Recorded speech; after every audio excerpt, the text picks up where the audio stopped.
അല്ല ഗൈസ്, തിരുവനന്തപുരത്തെ രാഷ്ട്രീയ ചിത്രം മാറുന്നു. B J P guys. തൃശ്ശൂരിന് വലിയ വ്യത്യാസമൊന്നുമില്ല കേട്ടോ. ഇവിടുത്തെ ഒരു സംഭവം, തിരുവനന്തപുരത്തെ രാഷ്ട്രീയം ചിത്രം മാറുന്നതിൻ്റെ സൂചന. BJP അഭിനന്ദിച്ച് ശശി തരൂർ എന്നൊരു സംഗതി യൂട്യൂബിൽ കിടക്കുന്നുണ്ടായിരുന്നു ഗൈസ്. അപ്പോൾ ഇതിൻ്റെ താഴെ വന്നുള്ള കമൻറ്റുകൾ, ശശി തരൂർ BJPയിലേക്ക് ചാടാനുള്ള ഒരാഗ്രഹം ഇതങ്ങനെ കാണിക്കുകയാണ് എന്ന് പറഞ്ഞിട്ട് ഒരു കൂട്ടം ആളുകളൊക്കെ വന്നിട്ടുണ്ട്. കുറേ കമൻറ്റ്സ് അങ്ങനെ വന്നിട്ടുണ്ടായിരുന്നു. അതായത് കോൺഗ്രസ്സിൽ നിന്ന് എങ്ങനെയെങ്കിലും മൂപ്പര് BJPക്ക് ചാടണം, എന്നാലാണ് മൂപ്പരുടെ പരിപാടികളൊക്കെ അവിടെ നടക്കുള്ളൂ. കോൺഗ്രസ്സിൽ നിന്നിട്ട് പ്രത്യേകിച്ച് മൂപ്പർക്ക് ഒരു പുരോഗമനമൊന്നും ഉണ്ടാവില്ല എന്നുള്ള രീതിയിലുള്ള ഒരു സംഗതി. വേറെ ചിലർ കമൻറ്റ് ചെയ്തത് എന്താ വെച്ചാൽ, എതിർ പാർട്ടിക്കാരായാലും ഒരു വിജയത്തെ അനുമോദിക്കണം. അപ്പോൾ ആ ഒരു സംസ്കാരം ശശി തരൂർക്കുണ്ട്. അതൊരു ഇൻ്റർനാഷണൽ ലെവലിൽ യാത്ര ചെയ്യുകയൊക്കെ ചെയ്തതെന്ന് മൂപ്പർക്ക് ഉണ്ടായതാണ്. അപ്പോൾ മൂപ്പര് ഇൻറ്റഗ്രിറ്റി അടിപൊളിയാണ്. അപ്പോൾ മൂപ്പരത് അങ്ങനെ അഭിനന്ദിച്ചതുകൊണ്ട് കുഴപ്പമൊന്നുമില്ല, അടിപൊളിയാണ്. മൂപ്പര് മുത്താണ്. മൂപ്പര് കോൺഗ്രസ് വിട്ടിട്ട് BJPക്കൊന്നും ചാടൂല എന്നൊക്കെ പറഞ്ഞിട്ട് കുറച്ച് ആളുകളുണ്ട്. എന്തായിക്കോട്ടെ കേസ്, BJPക്ക് ശശി തരൂർ മാറുന്നുണ്ടോ മാറുന്നില്ലേ അതൊന്നല്ല ഇവിടെ വിഷയം. ഇവിടെ വിഷയം BJPയുടെ മുന്നേറ്റമാണ്. BJP എന്തായാലും തൃശ്ശൂരിലും തിരുവനന്തപുരത്തൊക്കെ നല്ല രീതിയിൽ മുന്നേറ്റം നടത്തിക്കൊണ്ടിരിക്കുന്നുണ്ട്. പിന്നെ അത് അടുത്ത ഇലക്ഷനിലും എന്തായാലും വലിയ രീതിയിൽ, അല്ലേ, ഇനി വരുന്ന ഇലക്ഷൻ ഉണ്ടല്ലോ, വലിയ രീതിയിൽ അതിൻ്റെ ഒരു മാറ്റൊലി കാണാം കേൾക്കാം എന്നാണ് കേസ് വിചാരിക്കണത്. ഇതിലെ വേറൊരു സംഭവം എന്താണെന്ന് വെച്ചിട്ടുണ്ടെങ്കിൽ, പലർക്കും ഒരു തോന്നലുണ്ടായിരുന്നു BJP എന്തായാലും വരില്ല, BJPക്ക് ഇന്നിക്കൂടി പാറിക്കാനും സാധിക്കില്ല, അത് CPIMൻ്റെയും അതേപോലെ UDFൻ്റെയും കുത്തകയാണ്, ഇവർ മാറിയിട്ടേ വരുള്ളൂ എന്നൊക്കെ.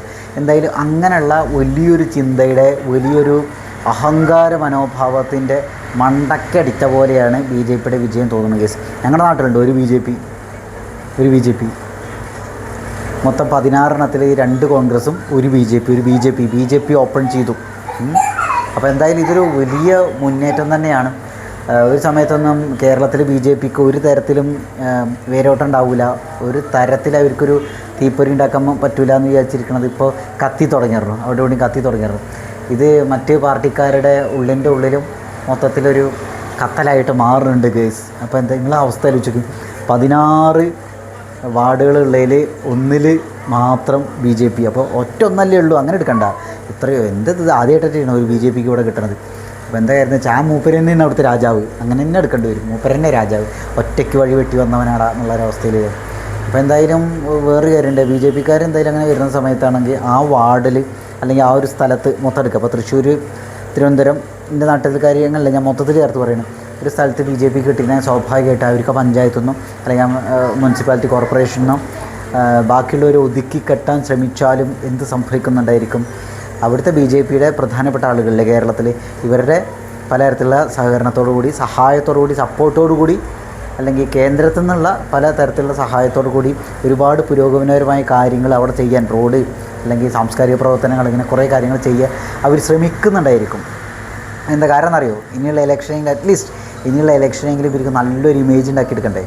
അപ്പോൾ എന്താ കാര്യം എന്ന് വെച്ചാൽ, ഇപ്പോൾ തന്നെ ഒരു പരിപാടികളൊക്കെ ചെയ്യുന്നുണ്ട് എന്നൊക്കെ. ഇപ്പോൾ ഇവിടെ 40 ദിവസത്തിനകം 14 എന്നാണോ അറിയില്ല, ഞാൻ ഇംഗ്ലീഷ് കണ്ട ഒരു സാധനമാണത്. ഇവിടെ പ്രധാനമന്ത്രി നാട്ടിലെത്തും എന്നുള്ളൊരു സംഗതി നമ്മൾ അവസ്ഥ ആലോചിച്ചും, കേരളത്തിലെത്തുന്നു. അപ്പോൾ അതെന്താ വെച്ചാൽ, അങ്ങനെയൊക്കെ കാണുമ്പോൾ ഇത്രയും ഒരു പ്രധാനമന്ത്രിയെ നമ്മുടെ നാട്ടിൽ കാണാൻ കഴിയുക എന്ന് പറയുമ്പോൾ ആളുകൾക്കത് വലിയ സംഭവമാണത്, ഇല്ലേ? ആളുകൾക്കല്ല, എല്ലാവർക്കും വലിയ സംഭവമാണ്. അപ്പോൾ ഇതാണ് ഇവിടെ ഒരു ഇലക്ഷനിൽ BJP എന്താ പറയുക, വോട്ട് ബാങ്ക് തുറന്നു, അല്ലെങ്കിൽ ഇലക്ഷന് ഒരു സീറ്റ് കിട്ടി എന്നൊക്കെ പറഞ്ഞിട്ടുണ്ടെങ്കിൽ അത് വലിയ ആശങ്കയോടുകൂടി തന്നെ മറ്റു പാർട്ടിക്കാർ കാണുന്നുണ്ടായിരിക്കുക. അപ്പോൾ ചില വിഡ്ഢികൾ പറയുന്നുണ്ടാവും, അവർക്ക് ഒരു സീറ്റല്ലേ കിട്ടിയുള്ളൂ, അല്ലെങ്കിൽ അവിടെ ഇവിടെ 1-2 സീറ്റൊക്കെ അല്ലേ കിട്ടിയില്ല. അങ്ങനെയല്ല, നമ്മളിവിടെ തൃശ്ശൂർ, തിരുവനന്തപുരത്തെ കിട്ടുക എന്ന് പറഞ്ഞാൽ നമുക്കറിയുന്നതാണ്. തൃശ്ശൂർ എന്ന് പറഞ്ഞിട്ടുണ്ടെങ്കിൽ നമ്മുടെ സാംസ്കാരിക നഗരമാണ്.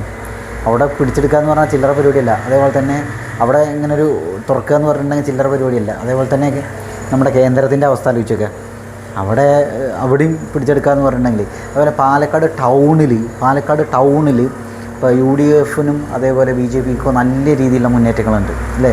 അപ്പോൾ പൊതുവെ എന്താണെന്ന് വെച്ചിട്ടുണ്ടെങ്കിൽ LDF, UDF ഈ ഒരു രീതിയിൽ സംഭവിക്കുന്ന വിചാരിച്ചിരുന്നു. പക്ഷെ അങ്ങനെയല്ല, ആ ടൗണിൻ്റെ അവസ്ഥ എന്താ, BJPയുടെയും കൂടി ഒരു മൊത്തത്തിലുള്ള ഒരു വൈബ് കാര്യമായിട്ടുള്ളൊരു സ്ഥലമാണ് കേസ്. അപ്പോൾ എന്തായാലും പാലക്കാട് ജില്ലയിൽ, തൃശ്ശൂരിൽ, തിരുവനന്തപുരത്ത് കാര്യമായിട്ട് മാറ്റങ്ങൾ സംഭവിച്ചുകൊണ്ടിരിക്കുന്നുണ്ട്, അടിയൊഴുക്കുകൾ സംഭവിച്ചുകൊണ്ടിരിക്കുന്നുണ്ട്. ഇവിടെ കമ്മ്യൂണിസ്റ്റ് പാർട്ടിക്കാരും അതേപോലെ തന്നെ UDFകാരും ഒക്കെ പെണ്ണ് കേസും പറഞ്ഞ് അങ്ങനെ ഇങ്ങനെ ഈ രീതിയിൽ നിങ്ങൾ ഇങ്ങനെ നടന്നോളി. അവർക്ക് വികസനം നിങ്ങൾക്ക് എടുത്തു കാണിക്കുക എന്തെങ്കിലും വികസനത്തിൻ്റെ കാര്യങ്ങളുണ്ടെങ്കിൽ ആളുകൾ അത് കാര്യമായി പരിഗണിക്കും. മറ്റേ എന്താ വെച്ചാൽ ഇവർക്കിത് വെറുതെ പൊളിറ്റിക്സ് പറഞ്ഞിട്ട് അത് ചെയ്യുക എന്നുള്ള ലെവലായിരിക്കും. അപ്പോൾ നിങ്ങൾക്ക് അങ്ങനെ വികസന പ്രവർത്തനങ്ങളോ അല്ലെങ്കിൽ നിങ്ങൾ ചെയ്ത കുറച്ച് നല്ല കാര്യങ്ങളോ എടുത്തു പറയാനില്ലെങ്കിൽ തീർച്ചയായിട്ടും കുറേ വാഗ്ദാനങ്ങളായിട്ട് ബി ജെ പിക്കാർ വരും. അപ്പോൾ ആളുകൾ അതിൽ വീഴും. അതുമല്ല നമുക്ക് പറയുന്നതാണ് കേന്ദ്രം ഭരിക്കുന്ന പാർട്ടി എന്നുള്ളൊരു സാധനം എന്തായാലും ബി ജെ പിക്ക് ഉണ്ടായിരിക്കും. അപ്പോൾ എന്താ കാര്യം എന്ന് വെച്ചിട്ടുണ്ടെങ്കിൽ അതുപോലെ പ്രധാനമന്ത്രി ഇടയ്ക്ക് ഇങ്ങോട്ട് വരികയും ചെയ്യും. ഇങ്ങനെയുള്ള കാര്യങ്ങളൊക്കെ ഉണ്ടാകുമ്പോൾ ആളുകൾക്ക് വലിയ രീതിയിൽ ഒരു ഇമ്പ്രഷൻ ഉണ്ടാവും ബി ജെ പി എന്നുള്ള പാർട്ടിയോടും ബി ജെ പി പ്രതിനിധിയായിട്ട് ആര് നിൽക്കുന്നു അവരോടും. കാരണം അവർക്ക് പ്രധാനമന്ത്രി നേരിട്ട് കാണാൻ സാധിക്കുക, അല്ലെങ്കിൽ പറഞ്ഞ മാതിരി സുരേഷ് ഗോപിനെ നേരിട്ട് കാണാൻ സാധിക്കുക എന്നൊക്കെ പറയുന്നത് സാധാരണക്കാരെ സംബന്ധിച്ചോളം വലിയ സംഭവമാണ്, വലിയ വലിയ വലിയ സംഭവങ്ങളാണ്.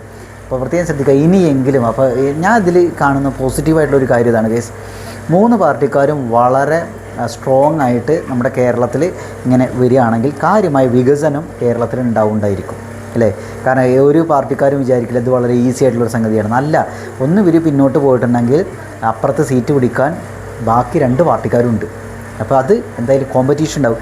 ഇങ്ങനെ ഇപ്പോൾ നമുക്കറിയാം ഇടതും വലതും മാറിയിട്ട് ഭരിച്ചിട്ടുണ്ടെങ്കിലാണ് വികസനം കാര്യമായിട്ടുണ്ടാവുക. മറ്റേത് ഒരേ പാർട്ടീനെ 5 കൊല്ലം ഭരിച്ചതിന് ശേഷം അടുത്ത 5 വർഷം അതേ പാർട്ടീനെ വന്നിട്ടുണ്ടെങ്കിൽ കുറേ അഴിമതിക്ക് സാധ്യതയുണ്ട്. മാത്രമല്ല ഇവർക്ക് ആളുകളോടൊത്തൊരു പുച്ഛമായിരിക്കും, ജനം കഴുതുകളാണെന്നുള്ളൊരു തോന്നലുണ്ടായിരിക്കും. പക്ഷേ മറിച്ച് ഇടതും വലതും മാറി 5 കൊല്ലം മാറി അവസരങ്ങൾ കിട്ടുകയാണെങ്കിൽ അത് പുരോഗമനപരമായ കുറേ കാര്യങ്ങൾക്ക് വികസന പ്രവർത്തനങ്ങൾക്കൊക്കെ അവിടെ ഒരു സംഭവം ഉണ്ടായിരിക്കും. ആളുകളോടൊരു വില ഉണ്ടായിരിക്കും പാർട്ടിക്കാർക്ക്, 2 പാർട്ടിക്കാരും.